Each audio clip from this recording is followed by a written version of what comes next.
На тема здравство во продолжение ќе разговарам со доктор Катерина Поповска-Јанковиќ, доктор по биолошки науки. Темата ни е пренаталниот скрининг и пренаталната диагноза, зошто е добро да се направи и што се може таа да диагностицира. Добро утро. Добро утро, Јована. Благодарам за поканата да учествувам во вашата емисија. Да зборуваме на оваа тема. Да зборуваме на оваа тема и нешто поблиску да ја доближиме до гледачите и ги поздравувам сите што утрово не гледаат. Кажете ми за какво тестирање станува збор? Пренатален скрининг и пренатална диагноза. Всушност, да, како се нарекува терминолошки? Терминолошки се и двата термина, бидејќи меѓутоа општо, значи пренаталниот скрининг или пренаталната диагноза, значи утврдување дали имаме некои ризици кои што може да се случат кај плодот, се додека уште не е родено детето. Пренаталниот скрининг е веќе воведен во нашата земја во смисла од биохемиски аспект да се одредуваат како едни од редовните тестови кои што се прават и даваат одредени сигнали, односно знаци дали имаме зголемен ризик да добиеме плод кој што може да има некои хромозомски промени. Откако ова ќе се види, обично се препорачува да се направи потврдување на резултатот. Обично како се прави тоа потврдување? Потврдувањето тоа е веќе со пренаталната диагноза и потврдување на дали имаме или немаме висок ризик, што доведува до тоа е една инвазивна техника, представува процес на преку хорион биопсија да се земат материјал од детето или преку амниоцентеза. Да, амниоцентеза, тоа се двете инвазивни пренатални диагностички методи кои што сепак носат еден ризик и во случај да ишто да се случи, да имаме, не дај Боже, значи со ситуација за појава на индуцирање на спонтан абортус. Меѓутоа, морам да нагласам дека како напредува технологијата, доаѓа до развој и можности за добивање на генетски материјал кој што се наоѓа низ крвта на мајката, а е од плодот, односно од бебето, кој што се на овој начин, таа е така наречена cell-free фетална ДНК или клеточно ослободена фетална ДНК и која што може да даде доволно одговор за да се види дали станува збор за дека навистина имаме некаква промена кај детето или се работи значи за една нормален значи хромозомски пакет, да го кажам на некој. Во развојот, да. Исто така оваа метода значи возможува да безбедно се направи анализата, односно на овој начин можеме без никаков стрес да немаме ризик по здравјето ниту на плодот, ниту на мајката и да се направи оваа анализа, а се зема значи само крв од мајката. Добро, колку се точни? Има ли некој 1% кој што велиме за сигурност? Дека го оставате како ајде, не сме сигурни. Пренаталниот скрининг како метода представува анализа која што кажува дали имаме висок или низок ризик за појава на некоја хромозомска промена и меѓутоа оваа техника за која што зборуваме е всушност со многу висока сензитивност и специфичност над 99,9%, меѓутоа резултатите секако се издаваат како висок или низок ризик. Низок ризик представува ситуација кога имаме мала веројатност да имаме плод со некакви хромозомски абнормалности, додека висок ризик представува ситуација во која што параметарот кој што е испитуван излегува од тестираниот опсег и се нотифицира дека имаме висок ризик за некоја хромозомска промена, при што во тој случај обавезно се препорачува да се направи дополнителна пренатална диагностика за да се потврдат овие наоди. Има случаи кога немаме резултат да добиеме, мислам тоа не е ништо страшно, бидејќи всушност тоа е недоволна да речеме фетална фракција што изискува значи понатаму повторно да се земе материјал. Во некој период од развојот, значи, така? Да, кога е најдобро да се направи? Токму значи на тоа сакав да се надоврзам, бидејќи не може веднаш значи штом се утврди дека имаме бременост, се препорачува после 10-та гестацијска недела да се прави оваа анализа, од 10-та натака до 12-та е најоптимално, за да имаме веќе сознание дека феталната фракција низ плазмата на мајката е во доволни количини и дека ние ќе имаме веродостојни резултати. Тоа не значи дека оваа анализа не може да се прави и подоцна, односно има случаи кога некои скрининзи се пропуштени од страна на трудницата и на овој начин брзо и ефикасно може да се добијат резултати кои што навистина ќе донесат спокој во однос на текот на бременоста и состојбата со плодот.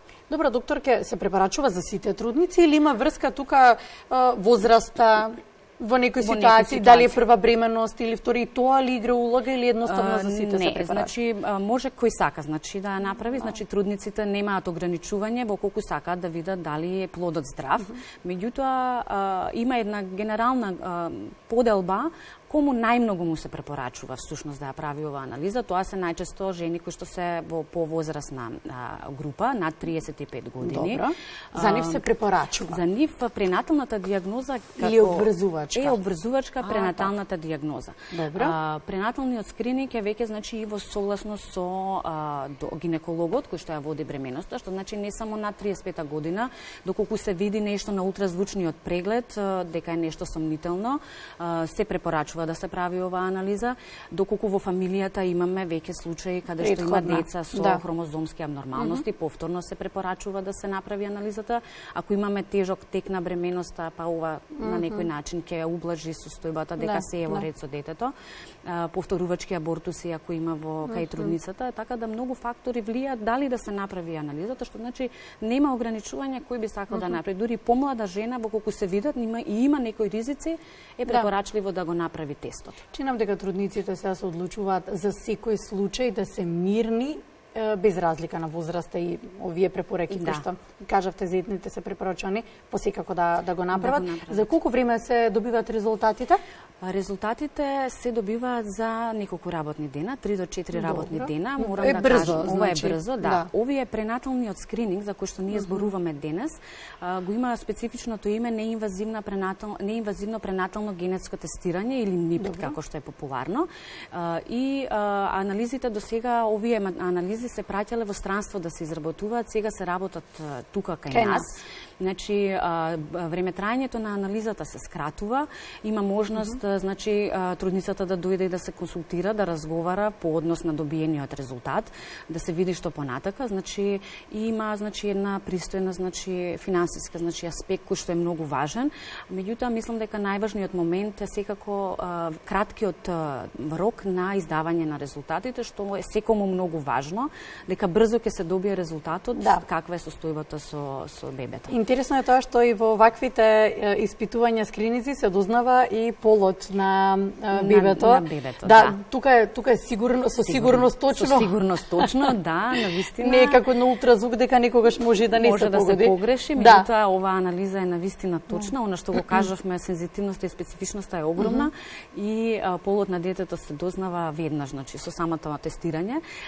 Она што би сакала да се надоврзам, значи не само она што е полот што се гледа, значи анализата овозможува одредување на најчестите хромозомски анеуплоиди. Тоа се трисомија на 21, 18 или 13 хромозом, популарно познати како Даун, Едвардс и Патау синдроми. И има еден основен пакет кој што ги дава овие информации и одредувањето на полот, и има една дополнителната анализа, НИПТ плюс анализата која што може да се направи, која што ги опфаќа не само овие, туку и аномалиите, односно анеуплоидите на половите хромозоми, односно дали е Тарнер, Клинефелтер, Јаков синдром, троен Икс и така натака.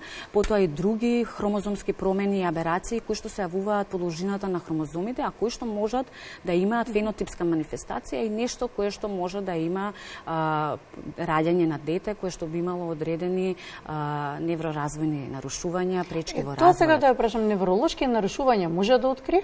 Во колку се што, например, би можело да се?